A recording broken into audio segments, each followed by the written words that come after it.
Bonjour à tous et à toutes. Je vais brièvement parler des pervers narcissiques et des manipulateurs dans le contexte de l'armée.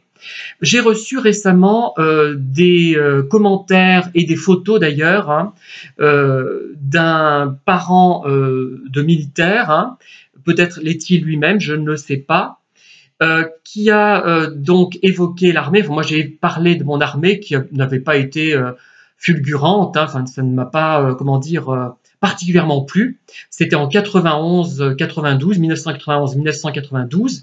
Alors là, ce que je vais vous raconter concerne peut-être une période un petit peu révolue, dans la mesure où, comme il n'y a plus d'appelés, est-ce que les choses se passent de la même manière? Je n'en sais rien.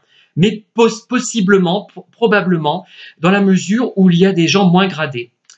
Alors, d'ailleurs, pour les photos qu'il m'a envoyées, je ne sais pas si j'ai l'autorisation des personnes, des parents, des autres, pour les autres photos qui sont récentes, pour la publication. Mais bon, on reviendra là-dessus.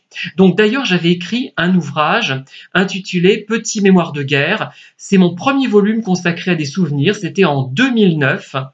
Maintenant, je l'écrirai très différemment au niveau de l'analyse des faits et des événements.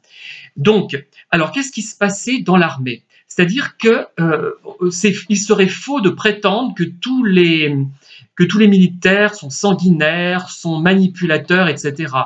Mais le contexte de l'armée tel que je l'ai connu et tel qu'il est peut-être encore aujourd'hui favorise l'expression de la perversion narcissique finalement, favorise la manipulation. On peut jouer sur quoi? Sur son grade. On peut harceler quelqu'un sur son grade et ça risque de ne pas passer pour du harcèlement, mais pour des ordres simplement. Vous voyez, c'est très pernicieux tout ça, parce que un tel n'obéit pas aux ordres parce que de son supérieur hiérarchique, parce qu'il estime être harcelé, mais on va lui rétorquer: mais attention, vous êtes à l'armée, c'est un ordre, vous devez obéir.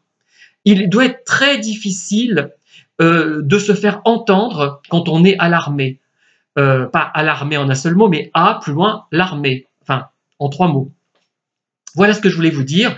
Et merci en tout cas de m'avoir écouté et à très bientôt pour de nouvelles vidéos. N'hésitez pas à liker, c'est très important pour la diffusion des vidéos, et à me faire part de vos commentaires et bien sûr à diffuser. Bonne fin de journée, au revoir.